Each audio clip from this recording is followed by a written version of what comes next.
பவள விழா பாப்பாங்கிறாரு. இது போன்ற கருத்துக்களை நீங்க எப்படி பாக்குறீங்க? பவர் ஸ்டார் வந்தாரு, எனக்கு போட்டி ரஜினி மட்டும்தான்னாரு. வாட்டர்மெலன் ஸ்டார்னு இப்போ ஒருத்தர் வந்திருக்காரு, அவரும் நாளைக்கு எனக்கு விஜய் அஜித் மட்டும்தான் எனக்கு போட்டிங்கிறாரு. அது மாதிரியான பார்வையில தான் இதை பார்க்க வேணும். சொல்றப்ப நாளைக்கு பெரிய எதிரியை ஃபிக்ஸ் பண்ணாதான் நாளைக்கு உன்னை ஒரு பொருட்டா ஃபிக்ஸ் பண்ணுவாங்க.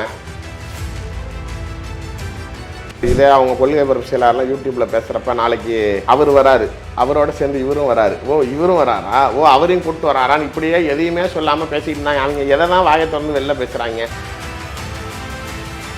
விஜய் வந்து திமுகவை சந்திப்பதை விட பிஜேபியை சமாளிக்கிறதுக்கு திணறுவார்.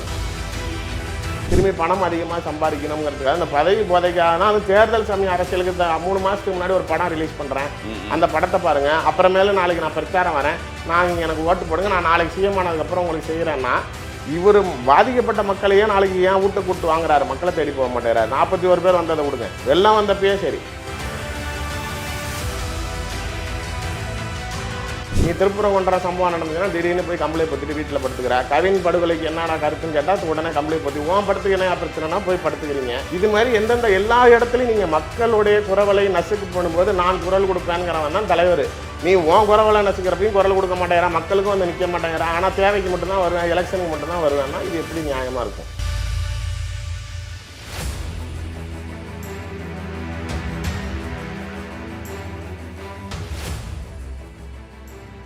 இப்போ தாவேக்காவை பொறுத்த வரைக்கும் இங்கே பார்த்தீங்கன்னா தமிழகத்தில் நீங்கள் கேள்விப்பட்டிருக்கோம், அங்கே ஒரே ஒரு எதிரி தான்றாங்க, திமுக தான் எதிரி, வேற யாருமே எங்களுக்கு எதிரி, களத்தில் வேற யாருமே இல்லை அப்படிங்கிறது தான் முக்கியமாக சொல்கிறாரு. பவள விழா பாப்பாங்கிறாரு. இது போன்ற கருத்துக்களை நீங்கள் எப்படி பார்க்குறீங்க? ஏன்னா இளைஞர்கள் மத்தியில் மிகப்பெரிய ஆதரவு இருக்குன்ற மாதிரி தொடர்ந்து சொல்லப்பட்டு வருது. பவர் ஸ்டார் வந்தார், எனக்கு போட்டி ரஜினி மட்டும்தான்னாரு. வாட்டர்மெலன் ஸ்டார்னு இப்போ ஒருத்தர் வந்திருக்காரு, அவரும் நாளைக்கு எனக்கு விஜய் அஜித் மட்டும்தான் எனக்கு போட்டிங்கிறாரு. அது மாதிரியான பார்வையில தான் இதை பார்க்க வேணும். சொல்கிறப்ப நாளைக்கு பெரிய எதிரியை ஃபிக்ஸ் பண்ணாதான் நாளைக்கு உன்னை ஒரு பொருட்டா ஃபிக்ஸ் பண்ணுவாங்க. அதனால நாளைக்கு அப்படி ப்ளே பண்ணுறாரே தவிர களத்தில் நாளைக்கு நின்று தேர்தலை சந்திக்கும் போது தானே அவருடைய நிலை என்னன்னு தெரிய வரும். இல்லை தெரியும், ஆனால் உங்களுக்கு ஒட்டுமொத்த இளைஞ இந்த புதிய தலைமுறை வாக்காளர் இருக்காங்க இல்லையா, இன்னைக்கு வேலுசாமியை ஃபாலோ பண்ணுற அவ்வளோ தற்கொலைப்பையெல்லாம் நாளைக்கு விஜய்க்கு தான் போட்டு போடுவோம், அதில் மாற்றுக்கிறது இல்லை. ஆனால் நாடு நல்லா இருக்கணும், மக்கள் நல்லா இருக்கணும்னு நினைக்கிறவன் எந்த பக்கம் நிற்கிறான் இருக்குல்ல. இந்த கூட்டம் என்ன அதிகபட்சம் போச்சுன்னா ஒரு 8% இருக்குமா? யாரு இந்த தற்கொலை கூட்டம்? அதுக்கு இன்னும் தற்கொலை நீங்க தான் சொல்றீங்க, அதுக்கும் அவர் விளக்கம் சொல்றாரு. என்ன ஆச்சரியம் சொல்றாங்க, அதுக்கு என்ன விளக்கம்? அது விசில் சின்னத்தை பார்த்து விசில் அடிச்சான் குஞ்சுக்கன்றீங்க, விசில் சின்னமே கொடுத்துட்டாங்க, ஊத போகுதுங்கிறாங்க. அதுதான் இப்ப வரும். இப்ப அமித்ஷா வந்ததுக்கு அப்புறம் அவர் ஊதுவாரு, அது விசில் சத்தமா சங்கு சத்தமாங்கிறத பொறுத்து இருந்து பாருங்க. நாளைக்கு அரசியல் நீங்கள் நினைப்பது போல அவ்வளவு எளிதில்லை. எங்க இருக்கிறவன் எப்படி ஆட்டி வைப்பான்னு உங்களுக்கு தெரியாது. காங்கிரஸ் இன்று உங்களுடன் வருவதற்கு தயாரா இல்லை. நாளைக்கு முன்னாடி சோனியா காந்தி அவர்கள் திமுகவுடன் தொடரணும்னு விருப்பப்பட்டாங்க. ராகுல் காந்தி இந்த மற்றவர்கள் பேச்சை கேட்டு சில தவறான முடிகளுக்குள்ளார போகிறதுக்கு யோசிச்சார். மல்லிகார்ஜுன கார்கே இருங்க, 2 பேரும் பொறுமையாக இருங்க, நான் கூப்பிட்டு எல்லாத்தையும் பேசுகிறேன்னு பேசினப்ப அவர் ஒரு இறுதியான முடிவெடுத்தது திமுகவுடன் பயணிப்போங்கிறப்ப இப்போ மெஜாரிட்டி ஃபேக்டர் தாவேக்காவை காமிச்சு இங்கே ஒரு பேரத்து கூட யோசிச்சிருக்கோம். எல்லாமே பேரம் தான் சார், எல்லாமே அதுதானே. இப்போ மற்றவங்க எல்லாருக்குமே நாளைக்கு எப்பப்போ தனியார் இப்போ டிடிவிக்கு இவ்வளோ நாள் தாவேக்காலன்னா வேற என்ன ஆப்ஷனாக இருந்துச்சு, டிஎம்கேக்கு போகவே மாட்டார். இப்போ நாளைக்கு பிரேமலதா வேற என்ன இருக்குது, அவர்களுக்கும் நாளைக்கு இந்த ஆப்ஷன்லாம் இருக்குதுங்கிறதுனால தான் வம்பளுக்குறாங்க. தளங்கள் ஜாஸ்தியாக இருக்கிறப்ப எல்லாரும் கலங்கம் பண்ணணும், வா பண்ணிக்கலாம் அப்படின்னு ஒரு இது பண்ணுற மாதிரி தான் பண்ணுறாங்க. பட்டு காங்கிரஸ் இன்று இருக்கக்கூடிய நிலையில் அவருக்கு ரொம்ப தெளிவாக இல்லை வேணாம் அப்படிங்கிற தாவேக்காவுடைய கதவை சாத்தி விட்டார்கள். அவங்க என்ன சொல்கிறாங்கன்னா, தாங்க யாரையுமே கூப்பிடலையே, நாங்கள் ஆட்சியில் பங்கு அதிகாரம் நாங்கள் ஒன்று சொல்கிறோம். அதாவது இப்போ இதே அவங்க கொள்கை பரப்பு செயலாளர்லாம் யூடியூப்பில் பேசுகிறப்ப நாளைக்கு அவர் வராரு, அவரோட சேர்ந்து இவரும் வராரு, ஓ இவரும் வராரா, ஓ அவரையும் கூப்பிட்டு வராரான்னு இப்படியே எதையுமே சொல்லாமல் பேசிட்டு இருந்தாங்க. அவங்க எதை தான் வாயை திறந்து வெளில பேசுகிறாங்க. இப்போ நாளைக்கு இவர் வருவார், அவர் வருவார், நாங்கள் இப்போ எவருமே வரல அப்படிங்கிறப்ப வேற என்ன அவங்க சொல்ல முடியும்? இது வரைக்கும் இங்கே ஆண்ட திராவிட கட்சிகள் யாருமே கொடுக்காத ஒரு மிகப்பெரிய ஆஃபர் ஆட்சி அதிகாரத்தில் பங்குன்னு. இதை சொன்னதுக்கு அப்புறமேலும் ஒரு லெட்டர் பேட் கட்சி கூட உங்ககிட்ட வந்து அண்டலை, கதவை திறந்தே வச்சிருக்கேங்கிறீங்க. ஒரு அமைப்பு கூட வரல. சாதாரண நான் சொல்லுவது ஒரு ஜாதி அமைப்புகளாக இருக்கக்கூடிய ஒரு சிறு துரு கட்சிகளாக இருக்கவங்க கூட உங்களை பொருட்படுத்தலைங்கிறப்ப நாளைக்கு உங்களுடைய மிகப்பெரிய ஆஃபர், இன்னைக்கு இந்த ஆஃபர்னால நாளைக்கு திரும்பி திமுக அதிமுகக்குள்ளார தான் சண்டை வருதே தவிர, ஆனால் உங்கள் வீட்டை கதவை தட்டுறதுக்கு யாருமே தயாராக இல்லை. காங்கிரஸ் வரத்துக்கு தயாராக இல்லைங்கிறதுனால தானே நாளைக்கு விஜய் எஸ்எஸ்சியை விட்டு நாளைக்கு பேச வைக்கிறாரு. பவர் தரவங்கன்னா வர மாட்டேங்கிறாங்க, நீங்கள் போய் சோனியா கிட்ட சொல்லுங்கள், நீங்கள் போய் ராகுல்கிட்ட சொல்லுங்கள் அப்படிங்கிறது காரணம் என்ன அப்படின்னா அவங்க நாளைக்கு உடன்படலை அதில். இப்போ பிஜேபியை பொறுத்த வரைக்கும் நீ திமுகவை பலவீனப்படுத்துறதுக்கு தான் நான் உன்னை யூஸ் பண்ணேன், நீ காங்கிரஸ் இழுக்கிறதுக்கு துப்பு இல்லாமல் நீ தனியாக நின்னா நாளைக்கு நீ என்னை அழிக்கிறதுக்காக நிற்கிற, அதனால் நீ நாளைக்கு என் கூட வந்து கை கோர்த்துரு அப்படிங்கிற கட்டத்தில் தான் இவரை இவ்வளோ டார்ச்சர் பண்ணுறாங்க. இனிமேட்டு தானே தேர்தல், இன்னும் அவர் சொல்கிற மாதிரி தான் இன்னும் 2 மாதம் இருக்குது தேர்தல். அவங்க என்ன நினச்சாலும் செய்ய முடியும். நாளைக்கு நான் தான் சொல்கிறேன்ல, தேர்தல் ஆணையம் தன்னிச்சையானதுங்கிறாங்க. அன்புமணி ராமதாஸ் கூட்டணிக்கு வந்தோடனே உடனே மாம்பழ சின்னத்தை மேடையில் ஏற்றுறீங்க. இதே நாளைக்கு இங்கே விஷால் நடிகர் நிற்கிறப்ப கடைசி நிமிஷத்தில் அவர் ஒரு எழுத்தை மாற்றி கொடுத்தாருன்னு ரிஜெக்ட் பண்ணீங்க. இது மாதிரியான எல்லா கலவரங்களும் பிஜேபி செய்யும். விஜய் வந்து திமுகவை சந்திப்பதை விட பிஜேபியை சமாளிக்கிறதுக்கு திணறுவார். விசில் பற்றி பேசினார், விசில் சின்னத்தை பற்றி பேசினார். அது சொல்கிறாங்க ஒரு 1 கோடி பேருக்கு மேலே உடனடியாக 1 மணி நேரத்தில் சேர்ந்துடுச்சு அந்த சின்னம். நீங்கள் நினைக்கிற மாதிரி நான் கூட கேட்டேன், அது எப்படிங்க செய்கிறோம்? ஒரு 50 பாரம்பரியத்தில் வந்து உதயசூரியனும் ரெட்டையிலையும் அப்படின்னு சின்னம் தான் தமிழ்நாட்டு மக்களுக்கு பெரிய ஒரு சின்னம்ன்ற சாதா விஷயம் கிடையாது. அந்த சின்னத்துக்கு தானே ஓடினாங்க, போராடினாங்க கோர்ட்டில் அதிமுகலாம். விசில் சின்னம் இப்போ தானே வந்திருக்கு அப்படின்னா அவங்க சோஷியல் மீடியாலாம் வளர்ந்துருச்சு. 1 மணி நேரத்தில் 1 கோடி பேருக்கு போய் சேர்ந்துச்சு அப்படிங்கிற அவர் சொல்கிறாரு. ராத்திரி சிஎம் நல்லா தூங்கும்போது ஒருவேளை கனவுல துட்டு எழுப்பி யாருக்கு ஓட்டு போடுவீங்கன்னு எந்த சின்னத்துக்குன்னா விசில் சின்னம் பாரு அப்படிங்கிறாரு. இல்லை, அது வந்து அதிக பிரசங்கித்தனமான பேச்சு தான். அதான் வேலுசாமி கூடலாம் சேர்ந்துக்கிட்டால் இப்படி தான் பேச்சு வரும். நீங்கள் அந்த கட்சிக்கு அந்த சின்னம் வலு சேர்க்கிறதா அப்படின்னா என்னை பொறுத்த வரைக்கும் ஆமாம். அது போய் எல்லாத்துக்கிட்டையும் சென்றுதா அப்படின்னா அது வந்து கஷ்டம், எளிதானது. ஆமாம். பட் ஆனால் இது ஈஸி ஃபேக்டர். இப்போ எப்படி டிடிவி தினகரனே ஆர்கே நகரில் குக்கரை பிரபலமாக்கினார்னா எல்லா வீட்டுக்கும் குக்கர் கொடுத்தாரு.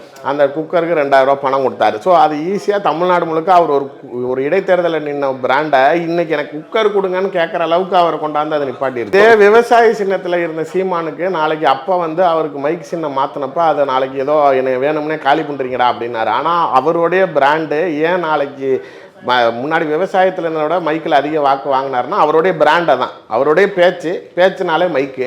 அப்போ மைக்குனா நாளைக்கு சீமான் அப்படிங்கிறத ஈஸியாக மேட்ச் பண்ணுறதுக்கு வந்த மாதிரி இவர்களுக்கு இந்த விசில் அதிகபட்சம் போச்சுன்னா 1 கோடி வாங்குற காசில் விசில் வாங்கிடலாம். ஸோ ஈஸியாக பிள்ளைங்க கிட்ட சாக்லேட் கொடுக்குற மாதிரி கொடுக்கலாம். நாளைக்கு எங்கே போனாலும் ஊதுறப்போ ஒரு அட்டென்ஷன் கெயின் பண்ணலாம். அது மாதிரி ஒரு நிறையா படங்களில் அந்த போஸ்டரோட அந்த விசில் அடித்த மாதிரி இருக்கிறது, பாடல்கள். அதனால் அதை அந்த சின்னத்தை பொறுத்தவரை அவர் மக்கள்கிட்ட கொண்டு போய் சேர்க்கறதுக்கு ஒரு எளிய சின்னமாக தான் கிடச்சிருக்கு. பட் இந்த சின்னம் மட்டுமே ஒருத்தவங்களை ஜெயிக்க வைக்குமா அப்படின்னா நாளைக்கு அது எனக்கு பெரிய சந்தேகம் தான். மக்களுக்கு அந்த இதுதான்ப்பா இவர் சின்னம் அப்படின்னு சொன்னாலும் ஆனால் இந்த சின்னத்தை இவருக்காக அமுக்கணுங்கிற எண்ணம் வரணும்ல. அதற்குண்டான தலைவராக நாளைக்கு நீங்கள் செயல்படணுங்கிறது தான் என்னுடைய பார்வை. முதலமைச்சரை தூங்கினா எழுப்பி விட்டா அவர் எழுப்புனா எங்களுக்கு ஓட்டு போடுவேன்னு சொல்லுவாருங்கிறது அதிக பிரசங்கித்தனமான பேச்சு. நீங்கள் முதலமைச்சரை எழுப்ப வேணாம், அருகில் படுத்திருக்க உங்கள் மனைவியை எழுப்பி நீ யாருக்குப்பா ஓட்டு போடுவேன்னு கேளுங்க. முதல்ல நாளைக்கு ஒரு வீட்டிலும் விஜய்க்கு வாக்கு இருக்குங்கிறாரு. விஜய் வீட்டில் விஜய்க்கு வாக்கு இருக்கிறதா? அவர் மகனுக்கும் மனைவிக்குமே ஓட்டர் ஐடியிலே பேர் இல்லைங்கிறாங்க. அவங்க ஃபாரின் சிட்டிசனா, லண்டனில் அவர் பையன் சிட்டிசனாக இருக்காரா, அவங்க மனைவி லண்டன் சிட்டிசனா, பையன் கனடா சிட்டிசனா. இவருக்கு முதல்ல வாக்கு இருக்கிறதா? இவர்கள் மனைவியும் மகனும் இவருக்கு வாக்களிக்க தயாராக இருக்கிறார்களான்னு தெரிஞ்சுக்கிட்டு மற்ற மக்களுடைய மனநிலையே தெரியும். சார் நான் என்ன கேட்குறேன்னா, நீங்கள் வெறும் திமுக எதிர்ப்பு மட்டுமே உங்களுக்கு சோறு போடுமா? நீங்கள் நாளைக்கு இங்கே உங்களுக்கு ஆளுங்கட்சி அதுதானே, அதுதான் கரெக்ட். பேசுங்க, வேணான்னு சொல்ல. ஆனால் அது ஒரு பகுதியாக தான் இருக்கணும். முழு நேரமாக அதையே பேசுறது. நாளைக்கு இப்போ அப்படியே இருந்தாலும் எல்லாத்தையும் சமமாக பேச வேணும். பிஜேபியை தொடவே மாட்டேங்கிறீங்க. இவ்வளோ நாள் அதிமுக பற்றி பேசாமல் இருந்தீங்க, இப்போ வந்து திடீர்னு ஊழல் சக்திங்கிறீங்க. அப்போ ஊழல் சக்தின்னு யாரை சொல்ல வரீங்க? ஜெயலலிதாவை சொல்ல வரீங்க. அப்போ ஜெயலலிதாவை ரோல் மாடலுங்கிறீங்க. அப்போ திடீர்னு ஊழல் சக்திங்கிறீங்க. இவ்வளோ நாள் வேணான்னு திடீர்னு இன்றைக்கி வந்து அவங்கள வந்து பொருட்படுத்தி அவங்கள ஒரு மேட்டர் ஆஃப் கன்சிடரேஷனில் இவ்வளோ நாள் கழித்து கொண்டுட்டு வரீங்கிறப்ப உங்களுடைய செயல்பாடுகள்லேயே ரொம்ப முரண்பாடுகள் இருக்குது. 3ஆம் ஆண்டு நினைவில் எடுத்து வைக்கிற நீங்கள், எனக்கு தெரிஞ்ச வரைக்கும் இது வரைக்கும் நீங்கள் ஏதாவது ஞாபகம் தான் சொல்லுங்கள், எனக்கு தெரிஞ்ச வரைக்கும் மக்கள் பிரச்சனைக்கு 2 தடவை தான் வெளில வந்திருக்காரு. ஒன்று நாளைக்கு இந்த ஏர்போர்ட்டுக்கு வந்தார், பரந்தூர் ஏர்போர்ட்டுக்கு வந்தார். அடுத்து இந்த கஸ்டோடியல் டெத்து நடந்துச்சு, நீங்கள் ஒரு ஆர்ப்பாட்டம் நடத்துனாங்க. இந்த 3 வருஷத்தில் 2 தடவை தான் வெளில வந்திருக்காரு. நாளைக்கு மக்கள் பிரச்சனைங்க மற்ற எல்லாம் அவர் சொல்கிறாரு விஜய் வெளியவா, விஜய் வெளியவான்னு எல்லாரும் கூப்பிட்றாங்க. தேர்தல் அன்னைக்கு ஒவ்வொரு வீட்டில் இருக்கிற ஒவ்வொரு விஜயும் கையில் ஒரு அதாவது விமர்சனங்களை உங்களுடைய நடவடிக்கை செயலால் தகர்க்க வேணும். அதை விட்டுட்டு நாளைக்கு வெறும் விமர்சனங்களை உங்கள் வாயாலே திரும்பி சொல்லிட்டா திரும்பி அதை பேச மாட்டாங்கன்னு நினச்சா இது என்ன முட்டாள்தனம். ஏன்னா தற்கொலைங்கிறாங்க, என்னை கூத்தாடிங்கிறாங்க, வீட்டை விட்டு வெளில வர மாட்டேங்கிறாங்கிறாங்க, பத்திரிகையாளர் சந்திக்க மாட்டேங்கிறாங்கிறாங்க, வர கூட்டம்லாம் ஓட்டா மாதிரி இருமாங்கிறாங்கன்னு. இதெல்லாம் நாளைக்கு உங்களோட நடவடிக்கைகளில் நீங்கள் மாற்றணும். கட்சி அறிவிச்சாரு, கொள்கையை சொல்லலை, கொடியை சொல்லன்னு சொல்லி 6 மாதத்துக்கு அப்புறம் திரும்பி அறிவிச்சிங்க. என்னப்பா கொடியும் கொள்கையும் மட்டும் தான் சொன்னீங்க, நீங்கள் எவ்வளோ பலம் இருக்குன்னு காட்டினியான்னு அதுக்கப்புறம் ஒரு மாநாடு போடுறீங்க. அந்த மாநாட்டில் நாளைக்கு 13 பேர் செத்து போயிடறான், தண்ணி யாருக்கும் கொடுக்கல, வசதிகள் இல்லை, கழிப்பறைகள் இல்லை, எல்லாருக்கும் எல்லாங்கிறீங்களே. ஒன்றை நம்பி வந்தவனுக்கு ஒன்றால் எதுவும் செய்ய முடியல. ஏன்னா அந்த விமர்சனம் வந்தோன்னா உடனே நாளைக்கு மதுரையில் திரும்பி இன்னொரு மாநாடு ஏற்பாடு பண்ணுறீங்க. அதுக்கு உடனே குழாய்களை நீங்கள் எங்களை தேடி வர வேணாம், இருக்கிற இடத்துலேருந்தே திரும்பினா தண்ணி, அதாவது கரெக்ட் பண்ணி தானே நீங்கள் ஷோ பண்ணுறீங்க. அப்படி இருக்கிறப்ப இப்போ இப்போ ஈரோட்டில் ஏன் நடத்துனீங்க, கரூரில் உங்களை நடத்த விடாமல் பண்ணிட்டாங்க, அதுக்கப்புறம் எதுவும் பண்ணலை, அதனால ப்ராப்பராக பண்ணணும்னு பண்ணீங்க. சரி, இப்போ எந்த பிரச்சனையும் இல்லைல்ல, எல்லா இடத்துலையும் பண்ணிக்கங்கன்னு விட்டாங்கல்ல, அப்புறம் ஏன் திரும்பி இப்போ மக்களை சந்திக்க வர மாட்டேங்கிறீங்க? அப்படின்னா உங்கள் தேவைகளுக்கு தேர்தல் நேரத்தில் மட்டும் நாளைக்கு பாதுகாப்பு பாதுகாப்பு இல்லைங்கிற திமுக அரசாங்கத்தால் பாதுகாப்பு ஒய் ப்ளஸ் செக்யூரிட்டியில் இருக்கிறீங்க, நாளைக்கு மத்திய அரசாங்கத்தில் திரும்பியும் உங்களுக்கு வேணாலும் அவங்க கூடுதல் படுத்த தயாராக இருக்கிறாங்க. நீங்கள் தனியான சார்ட்டர் ஃப்ளைட்டில் தான் வரீங்க, நாளைக்கு புல்லட் ப்ரூஃப் பஸ்ஸு பயன்படுத்துகிறீங்க, எங்கே இருக்கிறீங்கன்னு தெரிய மாட்டேங்குது. அதே பஸ்ஸில் மேலே ஏறுறீங்க, இறங்கிட்டு பேசிட்டு இறங்கி போயிடுறீங்க. இந்த அளவுக்கு நான் வந்தால் கூட்டம் கூடுங்கிற தைரியம் தான் உங்களை அரசியல் கட்சி தொடங்க வச்சது. இப்போ நாளைக்கு அதே கூட்டத்துக்காக நான் வெளில வர மாட்டேங்கிறேன்னா என்ன நியாயம்? எல்லாரையும் ஒப்பிடக்கூட எம்ஜிஆரோட ஒப்பிட்டுக்கிறீங்க. எம்ஜிஆருக்கு இல்லாத கூட்டமா? எம்ஜிஆருக்கு இல்லாத ஈர்ப்பா? அவர் கிராமப்புற பகுதிகளில் இறங்கலையா? அவர் நாளைக்கு எளிமையான மக்கள்கிட்ட போய் சேரலையா? குடிசை வீட்டில் போய் கூழ் குடிக்கலையா? வயதான மூதாட்டிகளை கட்டி பிடிச்சி எடுத்த புகைப்படங்கள் எவ்வளோ பிரபலமானது? அதெல்லாம் நாளைக்கு நீங்கள் செய்கிறதுக்கு தயாராக இல்லாதப்போ மக்களுக்கு ஏன் நல்லது செய்யணும்னு சொல்லி இன்றைக்கி அதிகார பதவிகளுக்காகவும் திரும்பி பணம் அதிகமாக சம்பாதிக்கணுங்கிறதுக்காக அந்த பதவி போதைக்காக தான். அது தேர்தல் சமய அரசியலுக்கு 3 மாதத்துக்கு முன்னாடி ஒரு படம் ரிலீஸ் பண்ணுறேன், அந்த படத்தை பாருங்கள். அப்புறமேல நாளைக்கு நான் பிரச்சாரம் வரேன், நான் நீங்கள் எனக்கு ஓட்டு போடுங்க, நான் நாளைக்கு சிஎம் ஆனதுக்கப்புறம் உங்களுக்கு செய்கிறேன்னா, இவர் பாதிக்கப்பட்ட மக்களையே நாளைக்கு ஏன் வீட்டை கூட்டு வாங்குறாரு? மக்களை தேடி போக மாட்டேறாரு. 41 பேர் வந்ததை விடுங்க, வெள்ளம் வந்தப்பயே சரி, எல்லாத்துக்குமே நாளைக்கு நீ என் வீட்டுக்கு வந்து என்கிட்ட என்ன வேணுமோ வாங்கிக்க. இந்த கதவுகளே, இந்த 100 அடி கதவுகளே இப்போ திறப்பதற்கு காரணம் அரசியல் கட்சி தலைவர் ஆனதுனால தான். 33 ஆண்டுகளும் திரைத்துறையில் இருந்தேங்கிறவர் இவருக்காக ஷோ எடுத்து பால விஷயம் பண்ணி போஸ்டர் கிழிச்சு ஒட்டி எல்லாம் நாளைக்கு ஆர்ப்பாட்டம் பண்ண ஆரவாரம் பண்ண ரசிகர்களையே 33 வருஷத்துக்கு அப்புறம் இப்போ தான் அவங்களோட நின்று ஃபோட்டோ எடுக்கிறாரு. ஏன்னா அரசியல் கட்சி ஆரம்பிச்சிருக்காங்க. இதே தான் ரஜினியும் பண்ணார். அவர் அரசியல் கட்சி ஆரம்பிக்கிறாங்க. நடிகர்கள் பொதுவாக அப்படிதான் இருப்பாங்க. நடிகர்கள் உங்களுக்காக இவ்வளோ நாள் டச்சில் இல்லாமல் வச்சிருந்தீங்கிறேன். நீங்கள் மக்கள்கிட்ட விடுறங்க. உங்கள் ரசிகர் மன்றத்தில் இருந்த நிர்வாகிகளே உங்கள் கூட இப்போ தான் என்ன சார் தலைவர் கூட இப்போ தான் எனக்கு ஒரு ஃபோட்டோ கிடச்சதுன்னு ஆஃபீஸில் மாட்டுறான். அப்படி இருந்தவங்க இவ்வளோ ஒரு டிஸ்டன்ஸ் நீங்கள் கிரியேட் பண்ணி வச்சுருந்தீங்க உங்களுக்காக இருந்தவர்கள்ட்ட. இன்றைக்கி வந்து நீங்கள் மக்கள்கிட்ட நாங்கள் உங்களுக்காக இருக்கோம் அப்படிங்கிறப்ப சார் இதெல்லாம் வந்து ஒரு ஜிகினா பேப்பர் தான். உண்மையிலேயே அவர் திருமாவளவன் சொல்கிறது போல திடீர்னு ஜிகுங்க அடுத்த நிமிஷம் இந்த நட்சத்திரம் இன்றைக்கி இருக்குது, அதே நட்சத்திரம் நாளைக்கு இருக்குமானா இருக்காது. இன்றைக்கி பேசும் பொருளாக இருக்கிறார். கமலஹாசன் வந்தபோது இதை விட பேசும் பொருளாக தான் இருந்தார். சரத்குமார் கட்சி ஆரம்பித்தப்பையும் பேசும் பொருளாச்சு. விஜயகாந்த் பேசும் பொருளாக தான் இருந்தார். இதை விட அவரோட இன்றைக்கி நிலை என்னங்கிறத பார்க்குறோம். அது மாதிரி தேர்தலில் களம் காண்போம். மக்களை அவ்வளோ முட்டாளான்னு நினைக்காதீங்க. உங்களுடைய செயல்பாடுகள் அவர்களுக்கு உண்டானதான் பார்ப்பான்.